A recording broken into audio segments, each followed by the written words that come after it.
नमस्कार, welcome back once again. एक बार फिर से आप सबका स्वागत है इस YouTube चैनल पर। मैं हूं राहुल और आज हम पढ़ने वाले आईपीएससी नेमिंग के बारे में। IPSC nomenclature.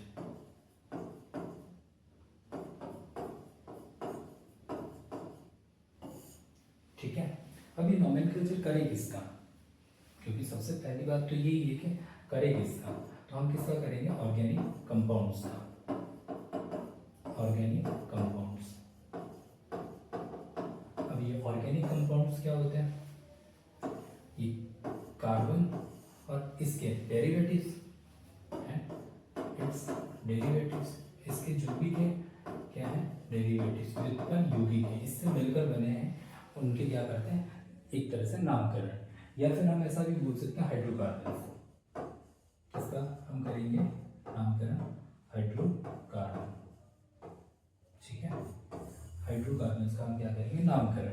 क्योंकि ये जो कार्बन है इसमें क्या होती है? कैटेनेशन, श्रृंखलन प्रवृत्ति पाई जाती है। तो ये क्या करता है? बहुत सारे यौगिक बनाता है, कंपाउंड बनाता है। तो सबकी अलग अलग क्या होती है? यूनिक आइडेंटिटी होती है। तो उनकी पहचान करनी पड़ेगी, आइडेंटिटी होगी उनकी। तो पहचान कैसे करेंगे? नाम से। जैसे हमारी भी अगर पहचान होगी तो किसके आधार पर होती है? नाम के आधार पर। हमारा एक तो हमारा क्या नाम होता है? निकनेम। क्या होता है? निकनेम। और एक होता है ऑफिशियल नेम। निकनेम क्या होता है? जो हमारे रिलेटिव्स, अड़ोसी पड़ोसी या फैमिली मेंबर जानते हैं। और ऑफिशियल नाम क्या होता है? डॉक्यूमेंट में जो लिखा हुआ होता है। क्या होता है? डॉक्यूमेंट में लिखा। तो वैसे ही इन यौगिकों का हम क्या करेंगे? नेमिंग करेंगे। तो इनके भी हमारे पास दो मेथड है, एक तो बेसिक मेथड है और एक क्या है? स्टैंडर्ड मेथड है। और इसी स्टैंडर्ड मेथड को हम क्या करने वाले हैं? स्टैंडर्ड मेथड को क्या करने वाले? पढ़ने वाले हैं। और इसी को कहा जाता है आईपीएससी नेमिंग या आईपीएससी नोमेनक्लेचर। ठीक है, अब आईपीएससी एक संस्था है। आईपीएससी क्या है? एक संस्था है। और ये क्या करती है? इसका पूरा नाम है इंटरनेशनल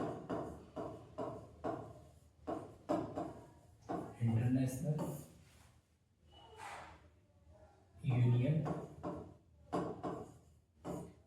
ऑफ प्योर एंड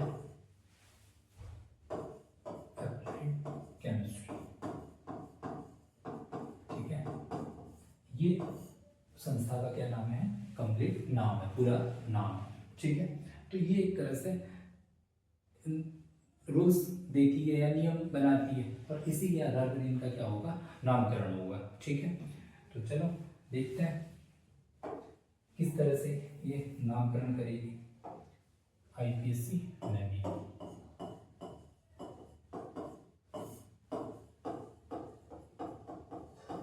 ठीक है, आईपीएससी नेमिंग।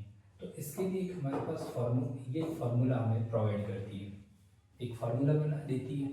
अब इस फार्मूला, ये जीएफ का मीनिंग क्या है? General formula. ठीक है, तो इसके अनुसार क्या होता है कि सबसे पहले किसको लिखा जाना चाहिए? प्रीफिक्स को। ठीक है, मान लिया प्रीफिक्स को लिख लेंगे। सेकेंड, वर्ड रूट को लिखना है, ये भी हमने मान लिया, वर्ड रूट। थर्ड, हमें क्या लिखना है? सफिक्स। ठीक है, तो यह इसने एक फॉर्मूला हमें दिया तो हमको मानना ही है, तो हमने ये क्या किया? मान लिया कि हम कर लेंगे। ठीक है, सबसे पहले प्रीफिक्स लिखेंगे, फिर वर्ड रूट लिखेंगे, फिर सफिक्स लिखेंगे। प्रीफिक्स क्या होते हैं और सफिक्स क्या होते हैं और वर्ड रूट क्या होते हैं? अब ये भी तो हमें समझना पड़ेगा कि क्या है वर्ड रूट, फिर क्या है सफिक्स और क्या है प्रीफिक्स। तो अगर इनको हम ऐसे ही देखें तो प्रीफिक्स का मतलब होता है प्रत्यय, और प्रत्यय क्या होते हैं? जो पहले लगते हैं। और सफिक्स क्या होते हैं? उपसर्ग, जो बाद में लगते हैं। ठीक है, तो पहले लगने वाले, जैसे हमारे नाम से जो पहले लगता है तो उसको हम मिस्टर, मिसेज या इस तरह के जो वर्ड यूज करते हैं, श्रीमती, श्रीमान, तो ये क्या है? हमारे लिए एक तरह से प्रीफिक्स है। और जस्ट हमारे बाद में क्या लिखा जाता है? हमारे कास्ट या फिर जो जाति वगैरह, इस तरह से लिखी जाती तो वो हमारा क्या हो गया, उपसर्ग हो गया। तो इस तरीके से नामकरण, तो इनमें भी इस तरह से हम क्या करेंगे, नामकरण करें, ठीक है। और वर्ड रूट क्या है, इनको भी अभी देखते हैं। तो इससे पहले हम प्रीफिक्स और सफिक्स को और समझ लेते हैं कि ये यहाँ पर ही खत्म नहीं हुआ। तो यहाँ पर खत्म नहीं हुआ तो इसको क्या करें, प्रीफिक्स भी टू टाइप्स के हैं। एक को कहा जाता है प्राइमरी सफिक्स प्रीफिक्स, क्या कहा जाता है, प्राइमरी प्रीफिक्स, और सेकेंडरी प्रीफिक्स, ठीक है। इधर भी प्राइमरी और सेकेंडरी सफिक्स, ठीक है। Primary prefix, secondary prefix, primary suffix और सेकेंडरी सफिक्स, ठीक है। तो ये तो हमने लिख दिया। अभी प्राइमरी प्रीफिक्स क्या होते हैं, तो अगर जो कंपाउंड है वो कैसा है, कैसा दिखता है, साइक्लिक दिखता है या सीधा दिखता है, तो हम कैसे लिख सकते हैं, साइक्लिक या एसाइक्लिक, तो इनको यूज करेंगे, साइक्लिक एसाइक्लिक। और सेकेंडरी प्रीफिक्स में हम क्या लिखेंगे, या तो कि ये ब्रांच है, जो हमारे पास लॉन्ग चेन दिख रही है वो कैसी है, ब्रांच है, मतलब उसमें अलग अलग, मतलब और भी क्या, इथाइल मिथाइल इस तरह के ग्रुप जुड़े हुए हैं और चेन है, तो ब्रांच है। या फिर हम सब्स्टिट्यूएंट की बात करेंगे, सब्स्टिट्यूएंट, सब्स्टिट्यूएंट प्रतिस्थापी, ठीक है, ये लगे हुआ है तो इनको लिखा जाएगा, ठीक है। तो ये तो हमने प्रीफिक्स की बात कर ली। इधर प्राइमरी सफिक्स में क्या करेंगे, तो प्राइमरी सफिक्स में देखेंगे कि ये जो लॉन्ग चेन है तो वो कैसी है, तो एक इसका हम क्या कर देते हैं, पेन का कलर चेंज कर देते हैं, ठीक है। तो ये सैचुरेटेड है, मतलब संतृप्त है, या फिर अनसैचुरेटेड है, असंतृप्त है। इतना तो हमको पता ही है कि संतृप्त हाइड्रोकार्बन्स क्या होते हैं, हाइड्रोजन का हाइड्रोकार्बन्स क्या होते हैं, और असंतृप्त हाइड्रोकार्बन क्या होते हैं। तो संतृप्त की जब हम बात करेंगे तो संतृप्त में कौन होते हैं, एकल बंध वाले कार्बन, कार्बन के बीच में क्या होना चाहिए, सिंगल बंध। असंतृप्त में क्या होता है, डबल बॉन्ड, और कार्बन कार्बन के बीच में क्या होना चाहिए, डबल बॉन्ड या फिर ट्रिपल बॉन्ड, ठीक है। जब डबल बॉन्ड होगा तो हम लगाएंगे एन, क्या लगाएंगे, एन। डबल बॉन्ड होगा तो लगाएंगे ई। सिंगल बॉन्ड में तो हम क्या लगाएंगे, एन, डबल बॉन्ड में ई, और ट्रिपल बॉन्ड में आई। ये हमारे क्या हो गए, सफिक्स, ठीक है। तो ये हमें क्या करना है, याद रखना है। तो इसी से हमारा क्या होगा, नेमिंग होगी। और लास्ट में हमारे पास क्या बचा होगा, फंक्शनल ग्रुप। क्या, फंक्शनल ग्रुप। अगर लॉन्ग चेन हम देख रहे हैं तो उसमें अगर कोई फंक्शनल ग्रुप आता है तो उसका नामकरण किस प्रकार करेंगे, तो इसको अभी के लिए एक बार छोड़ देते हैं, फिर उस पर भी हम जाएंगे, ठीक है। फंक्शनल ग्रुप, तो आई थिंक यहाँ तक चीज़ आपको समझ में आई। एक हमारे पास बच गया वर्ड रूट।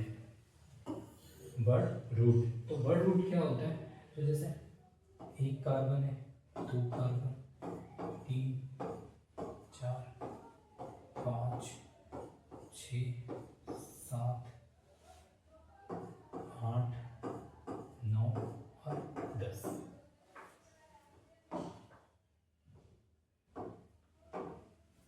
एक कार्बन को क्या कहा जाएगा, मैथ, एथ, प्रॉप और ब्यूट। 5 को पेंट, 6 को हेक्स, 7 को हेप्ट, 8 को ऑक्ट,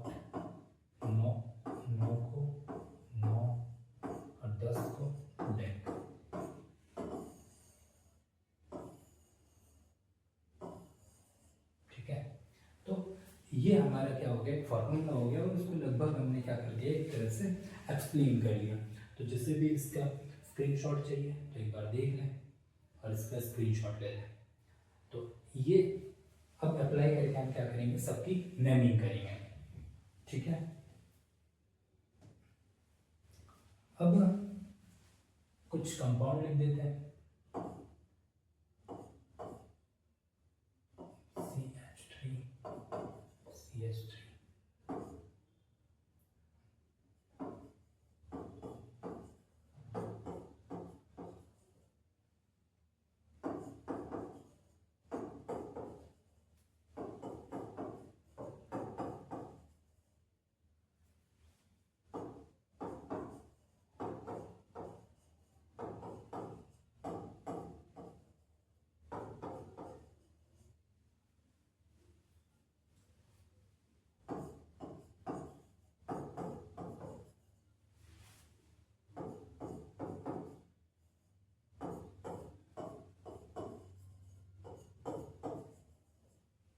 ठीक है, तो ये हमने क्या कर दिया, कुछ कंपाउंड के नाम लिख दिए, मतलब उनकी एक ओपन चेन बना ली। अब जब ये इनकी ओपन चेन बनाई है तो हमें क्या करना है, सबसे पहला काम क्या करेंगे, लॉन्ग चेन का सिलेक्शन करेंगे। क्या करेंगे, लॉन्ग चेन का कार्बन जो भी कंपाउंड होंगे तो उनकी लॉन्ग चेन का सिलेक्शन करेंगे। सेकंड क्या करेंगे, नंबरिंग करेंगे। क्या करेंगे, नंबरिंग, ठीक है, ठीक है।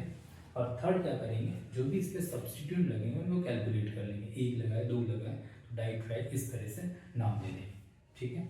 और इसके बाद उनका जो रूट नेम है वो देख लेंगे, इनमें एकल बंद है या द्विबंध है या त्रिबंध है। तो अब देख लेते हैं, जैसे ये लॉन्ग चेन का ये दो का ही कार्बन है, तो दो कार्बन को हम क्या बोलते हैं, इसका एक कर दो, एक और दो, दो कार्बन को हम क्या बोलते हैं, एथ, क्या बोलते हैं, एथ। और एकल बंद है तो क्या लिख देंगे, एथ एन, तो क्या लिख सकते हैं, एथेन, क्या लिख सकते हैं, एथीन। तो इसका नाम क्या हो जाएगा, एथीन, क्या हो जाएगा, एथीन। वैसे इधर से करें या इधर से, एक जैसा ही है, एक दो तीन, तीन कार्बन है तो क्या लिख सकते हैं, प्रो और एन, तो क्या हो गया, प्रोपीन। इधर चार है तो ब्यूट और एन तो ब्यूटेन, ठीक है। अब यहाँ पर हमारे पास क्या है, एक प्रतिस्थापी लगा हुआ है, वो भी क्या लगा हुआ है, CH3। तो जिधर से भी इस सब्स्टिट्यूएंट प्रतिस्थापी को के कम नंबर मिलेंगे उधर से हमें क्या करनी, नंबरिंग करनी, एक दो तीन चार, इधर से करते तब भी चार ही मिलते हैं, तो इस तरह से हम क्या कर सकते हैं, नंबरिंग। अब लॉन्ग चेन के सिलेक्शन में कार्बन क्या है, चार है, तो हम इसको क्या लिखेंगे, पहला तो हमें सब्स्टिट्यूएंट का नाम लिखना, प्रतिस्थापी का नाम, तो कितने नंबर पर, 2 मिथाइल, 2 मिथाइल। और कहीं पे भी डबल बॉन्ड ट्रिपल बॉन्ड नहीं है तो हम क्या लिख सकते हैं, 2 मिथाइल और ब्यूट, ब्यूट और एन, तो क्या हो जाएगा, 2 मिथाइल ब्यूटेन। तो ये क्या हो गया, इसका नाम हो गया, ठीक है। इधर भी हम कैसे लिख सकते हैं, तो सबसे पहले लॉन्ग चेन का सिलेक्शन, 1 2 3 4, या फिर हम ऐसे भी कर सकते हैं, 1 2 3 और 4, इधर से करें या इधर से, इक्वल नंबर है तो इस तरह से हम क्या कर सकते हैं, इसका की नंबरिंग कर सकते हैं, लॉन्ग चेन का सिलेक्शन हो गया। और पहले सबसे पहले किसका नाम लिखेंगे, प्रतिस्थापी, दोनों सिमिलर है तो किस नंबर पर है, 2 पे और 3 पे, 2 और 3 पे, तो क्या लिख सकते हैं, 2 3 डाई मिथाइल, 2 3 डाई मिथाइल और ब्यूटेन, ब्यूट और एन, तो ये क्या हो गया, इसका नामकरण, ठीक है। तो इस तरीके से हम क्या कर सकते हैं, इसकी नेमिंग कर सकते हैं। ये तो किसका हुआ, एल्केन्स का। अब देखते हैं एल्कीन और एल्काइन, एल्कीन और एल्काइन।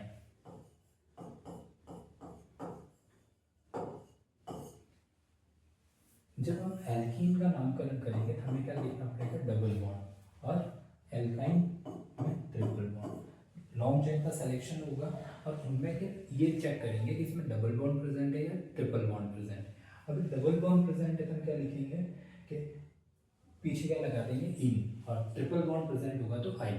और अगर दोनों प्रेजेंट है तो हम क्या देंगे, एक तो वरीयता देंगे, तो किसको, डबल बॉन्ड को अधिक वरीयता और ट्रिपल बॉन्ड को कम वरीयता। तो यानी कि नंबरिंग हमें किधर से करनी पड़ेगी, डबल बॉन्ड से करनी पड़ेगी। ठीक है, तो कुछ एक कंपाउंड के नाम लिख लेते हैं, जैसे ये CH2,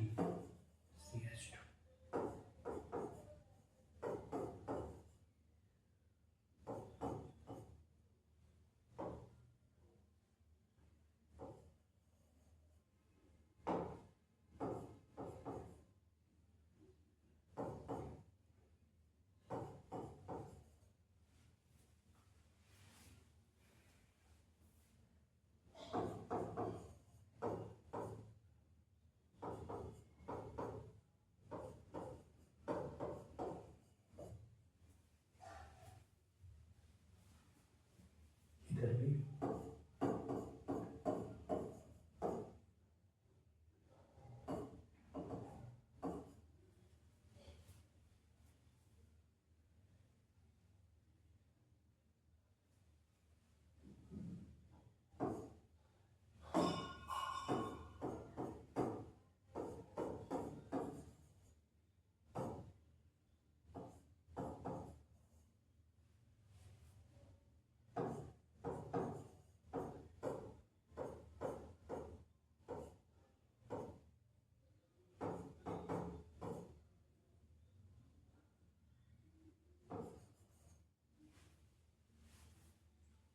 ठीक है। तो ये हमने कुछ कंपाउंड के नाम लिख दिए। अब इनका नामकरण हम कैसे करेंगे, तो अभी मैंने कहा था कि सबसे पहले तो हम क्या करते हैं, लॉन्ग चेन का सिलेक्शन। ये दो कार्बन की लॉन्ग चेन है, तो दो कार्बन की लॉन्ग चेन को का रूट वर्ड क्या होता है, एथ, और पहले ही कार्बन पर क्या है, H1 इन, तो ये क्या हो जाएगा, इथीन या H1 इन। या फिर इधर 1 2 3 वरीयता इसी तरह से दी जाएगी, तो क्या नाम हो जाएगा इसका, 3 कार्बन है, प्रॉप 1 इन या प्रोपीन। ठीक है, इधर 1 2 3 4, कितने पे, 2 पर है, तो क्या हो जाएगा, ब्यूट 2 इन, तो ये इसका क्या हो गया, नाम हो गया। ठीक है, इधर सिमिलर हम क्या लिख सकते हैं, इथाइन, एथ 1 और आई। इधर 1 2 3 4, कितने नंबर पर, 2 पर, इधर से भी कर देते 1 2 3 4, कितने पर, तो क्या हो जाएगा, ब्यूट 2 आई, ये क्या हो जाएगा इसका नेम हो जाए। इधर अब डबल बॉन्ड और ट्रिपल बॉन्ड दोनों प्रेजेंट है, क्या है, तो हम नाम किधर से करेंगे, 1 2 3 4 5, नंबरिंग किधर से करेंगे, इधर से करेंगे, क्योंकि डबल बॉन्ड पास में किधर है, इधर है। ठीक है, तो इधर से जब नंबरिंग करेंगे तो पहले कार्बन पर क्या है, डबल बॉन्ड प्रेजेंट है, तो कैसे लिखेंगे, 1 ई, 1 सेकेंड। सबसे पहले तो हम क्या लिखते हैं, लॉन्ग चेन, तो कितने, 5 कार्बन की, पेंट 1 ई, पेंट 1 ई और 3 आई, क्या नाम हो जाएगा, पेंट 1 ई 3 आई। तो इस तरीके से हम क्या कर सकते हैं, इनका नामकरण कर सकते हैं। नेक्स्ट जो हमारी क्लास रहेगी उसमें हम इनके सभी के प्रैक्टिस करेंगे, इनसे रिलेटेड सारे क्वेश्चंस करेंगे ठीक है। अलग अलग जो भी कंपाउंड्स हैं उनके किस तरह से हम क्या कर सकते हैं, IUPAC नेमिंग कर सकते हैं। तो अगर वीडियो अच्छी लगी हो तो लाइक शेयर एंड सब्सक्राइब करें। Thank you for watching.